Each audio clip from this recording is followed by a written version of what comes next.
Kabilang siya sa mga akusado sa kaso ng Lost sa Bungeros.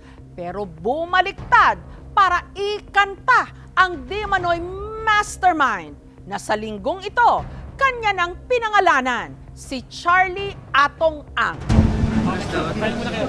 Siksikan sa Mandaluyong Prosecutor's Office nitong Huwebes, lahat nakaabang sa pagdating ng isang malaking pangalan na matagal-tagal na ring hindi nagsasalita sa publiko.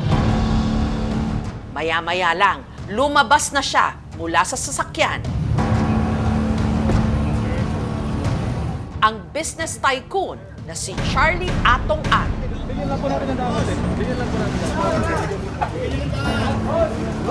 Binansagang gambling lord at nagpapatakbo noon ng mga isabong. Sa araw na ito, nagsampa siya ng reklamo sa whistleblower na si alias Totoy na sa linggong ito, tahasang pinangalanan si Ang at ang iba pa bilang mastermind di umano sa pagdukot at sinasabing pagpatay sa tinaguriang Lost sa Bungeros. Mr. Charlie Atong Ang, sila ang mastermind sa nawawalang mga sabungero. Tigilan nyo na yung kalokohan nyo. Kaya tandaan nyo to. Pag hindi kayo tumigil, ako nakatingin ako sa inyo yan. Tingnan nyo maigi kung ano mangyayari sa inyo. Kasama ni ang kanyang mga abogado, sina Attorney Lorna Kapunan at Attorney Carol Cruz na Executive Director ng Pitmaster Foundation, sangay ng negosyo ni Atong Ang na nakatuon sa Corporate Social Responsibility. Tahasang itinanggi ni ang naunang aligasyon ni alias Totoy. Lahat ang ina-accuse na rito, mga matitino tao, walang kriminal dito. Wala kami kinalaman lahat dyan. Masyado na kami bugbog. Kailangan na kami lumabas. Kailangan kami lumaban eh. Hindi ako pareho ng Channel 7 na hindi binabalanse lahat. Ang gusto ko lang, balansehin nyo muna bago kayo maglaba. Ako, pakinggan nyo lang side ko, gumawa pa sila ng pelikula. Ako na naman ang kontrabida. Ayoko nga mag-artista eh. Simula bata ako. Lagi ako kontrabida eh. Puro side lang yan, naririnig nyo. Ngayon, gusto ko lang at least maging transparent lang na andito na ako. Gusto ko lumabas lahat ng katotohanan. Tignan nyo na lang. Isang tao na nagsasalita against sa aming mga dissenting tao. Paglilinaw lang po, nung ginawa ng GMA ang Lost sa Bungeros, ilang beses pinilit kunin ang panig ni Ang pero hindi siya tumugon. I-involve nila ako, gaming lang ako. Saka sinasabi nga, lover boy daw ako. Doon, mag-isip ka doon. Huwag ka na magsinungaling. Tinuri kita parang anak ko eh. Hindi ko alam na ganyan kakasama. Pati ako, papatayin mo pa, kikidnapin mo pa ako. Kailangan ko ng proteksyon na ng sarili ko na yan. Saka ang grupo namin, kawawa na kami masyado. Ang tinutukoy ni Ang na si Don ay si Julie Dondon Patidongan, ang kanyang right-hand man o kanang kamay na nagpatakbo ng ilan sa kanyang mga negosyo sa mahabang panahon. Posibleng magkaroon ng breakthrough sa kaso ng mga missing sa Bungero na 4 na taonang nawawala. Sa mga nagdaang linggo, si Patidongan ay naging laman ng balita at nakilala muna sa alias na Totoy. Ngayong linggo, tuluyan na siyang humarap sa publiko upang isiwalat ang di manoy totoong sinapit ng mga Lost sa Bungeros at kung sino di umano ang nasa likod nito. Pinapasabog ko dahil ang bagal ng proseso. Tinawagan ako ng isang kaibigan ko, 20 million ang patong sa akin. Sabihin ko lahat ng alam ko dahil binantaan mo na pati pamilya ko. Tanggap ko na sa sarili ko na patayin mo ako. Huwag mo lang idamay ang mag-ina ko. Gusto ko lang malaman ng sambayanan, lalo na sa pamilya ng namatayan na mga missing sa Bungero, kung sino talaga ang nasa likod nito. Wala akong kinalaman dyan at isa lang akong utusan niya na bilang farm manager. Si Dondon Patidongan, dating Head of Security at Farm Manager sa ilang sabungan ng Pitmaster Group of Companies, kumpanyang pagmamay-ari ni Ang. Maayong gabi na natong tanan. Ako pagbalik dire, dili lamang para sa akong kaugalingon, kundi para sa katawhan sa Barobo. Noong nakaraang eleksyon, tumakbo si Dondon sa pagka-mayor ng Barobo sa Surigao del Sur, pero natalo. Tumulong ako kay Don nung eleksyon. Dahil humingi ng tulong. Pag hindi mo tinulungan, ang dami sinasabi na kung ano eh. As early as February, bago siya gumawa ng affidavit, may telephone call kami dito na nag-extort talaga. Hinihingan ako ng 300 million para wag daw ko idamay doon sa kaso nila. Kasi sila ang may kaso, hindi naman ako eh. Parang binaliktad niya ang lahat na sinabihan ako din doon, tanggapin mo na yan, bayarin mo lahat ng sinasabi mo, at mag-upload ka na lang. Hindi ako nanghingi. Magkasalungat man ang kanilang mga pahayag, ang pamilya ng mga biktima umaasang sa nag-uumpugang panig ng mga taong pareho nilang inakusahan at inireklamo lalabas ang totoo. Matapos ang 4 na taong usad pagong ng kaso, sa mga nakalipas na araw, abala muli ang mga kamag-anak ng lost sabungeros. Nitong nakaraang linggo, nagkita-kita sila sa tanggapan ng CHR o ng Commission on Human Rights. Naroon si Ederlyn, kapatid ng nawawalang mananari na si Edgar Malaca Jr. Sakay ng gobyerno ay talagang kumikilos po sa mga panahong ito. Sa kalagitnaan ng pagtitipon, si Ederlyn biglang nanghina at nanginig. Agad siyang ipina-check up. At doon na nalaman na si Ederlyn na mild stroke.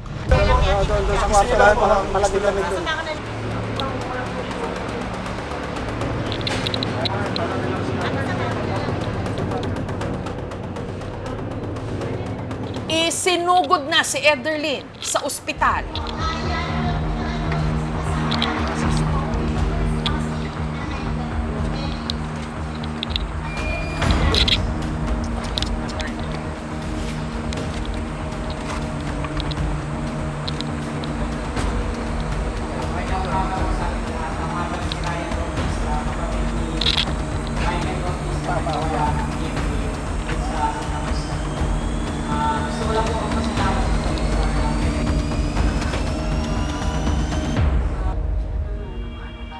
Mula nung nawala ang kapatid niyang si Edgar, 2 beses na raw inatake si Ederlyn. Sobrang stress po yun. Mula nung lumabas si Mr. Dondon, hindi na ako nakatulog sa kaiisip. Kasi eto na po yun eh. Yung iniisip namin ng mga panahon na si Mr. Atong ang may kagagawan lahat ng pagkawala ng mga missing sa bungero. Eto na, lumabas na. Pinipilit ko po, kinakaya ko po. Kailangan ko po makarecover para sa laban, para sa kapatid ko. Ano pa ho ba ang gusto nilang mangyari sa amin? Maubos na nila buong pamilya namin. Ganun ho ba yun? Hindi na ho tama yung ginagawa nila. Aminin na lang nila kung ano yung dapat nilang aminin. Sobra-sobra na ho yung paghihirap namin. Samantala, lumantad din sa isang Facebook Live ang iba pang mga kapwa-akusado ni Dondon Patidongan. Boss, maawa po kayo sa amin, lalo na sa aming pamilya. Sina Carlos Zabala, Virgilio Bayog, Roberto Matiliano Jr. at John Rick Consolacion, mga gwardya sa sabungan ni Ang at mga suspect din sa pagdukot sa mga sabungerong nawala sa Manila Arena. Pero ang kanilang salaysay kontra sa testimonya ni Dondon. Siyang malupit po, mas mainitin niyang ulo. Saka nananadyak po siya, malupit po sa mga trabado po. Siya po yung head ng security namin po. Big time, mayor, may sariling bodyguard po, may bullet drop, at saka may 2 resort, maraming bahay, at saka apartment po. Takot po kami dahil pinagbantaan po kami at sinabihan po kami na umalis na po kami para hindi kami madamay. Mag-isip-isip kayo. Galing na tayo sa kulungan. Antayin niyo pa ba bumalik ulit tayo sa kulungan? Huwag niyo nang antayin. Alam niyo naman kung sino ang mastermind dito. Magkipagtulungan na lang kayo sa akin. Yung paglabas kasi nila para sa amin, hindi na namin kailangan eh. Kasi si Dondon pa lang, kumbaga sapat na. Huwag na nilang paguluhin pa yung yung pag-iimbestiga ng batas. Kasi lalo lang nilang pinapahaba eh. Ngunit paano nga ba titimbangin ang kredibilidad ng 2 panig na nagpapahayag na pareho raw silang nagsasabi ng totoo at pareho ring sangkot sa iba pang mga naunang kaso? Bago pa madikit ang pangalan sa online sabong, konektado na si Atong Ang sa operasyon ng ilang mga sugal sa Pilipinas. Gaya ng weteng, STL o Small Town Lottery at peryahan ng bayan. Taong 2000, umingay ang pangalan ni Ang nung nadawit sa impeachment trial laban sa nooy dating Pangulong Joseph Erap Estrada. Inakusahan silang nambulsa ng tinatayang 130 million pesos na tobacco excise tax. Nabanggit din si Ang sa kaso ng pagkawala ng empleyado ng casino na si Edgar Bentain na pinagbintangang nag-leak ng video ni Erap Estrada at ni Ang na nagkakasino. Sa makailang beses na paglantad ni Governor Singson sa publiko upang ilahad ang ayon sa kanya'y the Lord of all gambling lords, isang tao ang kanyang idinawit, isang kaibigan na ngayon itinuturing na niyang kaaway, si Charlie Atong Ang. Kung bibigyan tayo ng pagkakataon ng Senado, paliliwanag ko lahat kung ano siguro kung anong pinagmulan nito. Sa kasagsagan ng pagpapatalsik kay Presidente Estrada, lumipad pa Amerika si Ang kung saan naman siya nahuli sa kasong illegal gambling. Taong 2006, bumalik siya ng Pilipinas para harapin ang mga kasong kinasasangkutan niya. Makalipas ang 3 taon, formal na idineklara ng Sandigan Bayan Special Division ang pagwawakas ng kanyang probation. Samantala, ayon naman sa kampo ni Ang, si Dondon minsan na ring nasangkot sa krimen. Ang trabaho ni Julie sa amin, siya nag-aasikaso ng mga properties namin. Hindi ko alam ang mga record niya na meron pala sa mga murder case, may mga hold up, may pinatay pa rin ng mga pulis yata sa Caloocan. Noong 2019 at 2020, nasangkot di mano si Dondon sa ilang kaso ng frustrated murder. Dawit din daw siya sa kaso ng robbery taong 2019. He has 3 criminal cases. He started sa isang security company na tinanggal siya dahil sa sexual harassment. So tignan natin, credible ba itong whistleblower na to? Sa totoo lang, wala akong kinalaman dyan. Isa lang akong utosan niya na bilang farm manager. Parang kinasuhan niya na rin yung sarili niya dahil ako kakasuhan niya, siya naman nag-uutos ng gahan. Magkatunggali na ngayon ang dating mag-amo. Gayong taong 2022, sa kasagsagan ng pag-iimbestiga ng Senado sa pagkawala ng mga sabungero, hindi matibag-tibag ang kanilang ugnayan. Si Ang matatanda ang mariin pang ipinagtanggol noon si Dondon na kabilang sa mga akusado. Si Dondon Patigonan, pinakakatiwala ko siya sa mga construction namin talaga kasi sa pera maayos yan. 2019, kinasuhan siya ng frustrated murder sa Tanay, na-dismiss.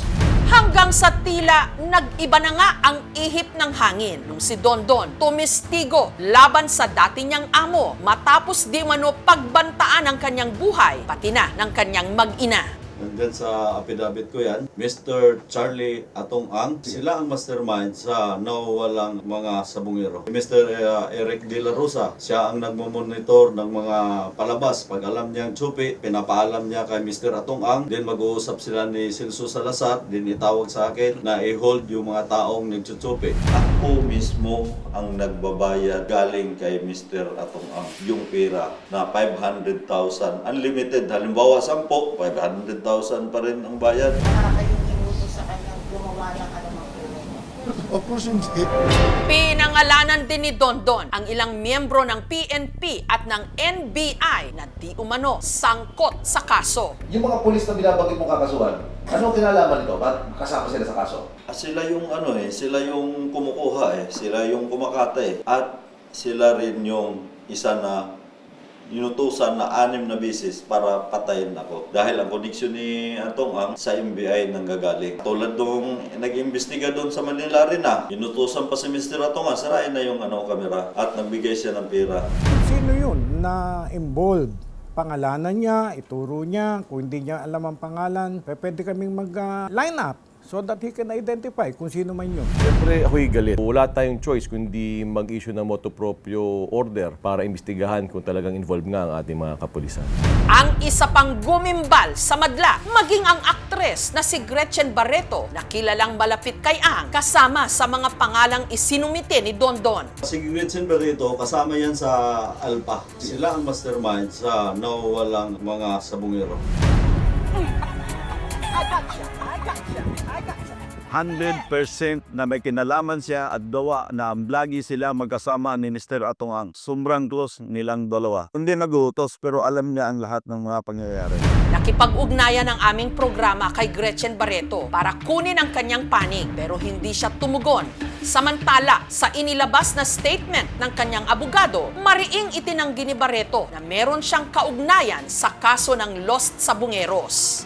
Ms. Barreto confirms there was indeed an attempt to extort money from her with an offer to exclude her name from the list of suspects if she paid. She refused because she had done nothing wrong.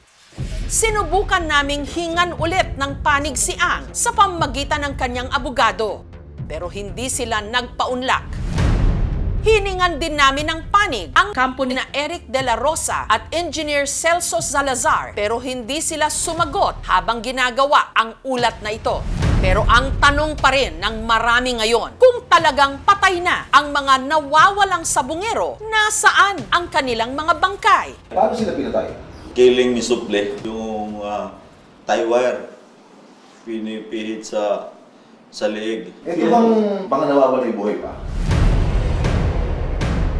Paano mabubuhay yan? Nakabaon na yan doon sa talik.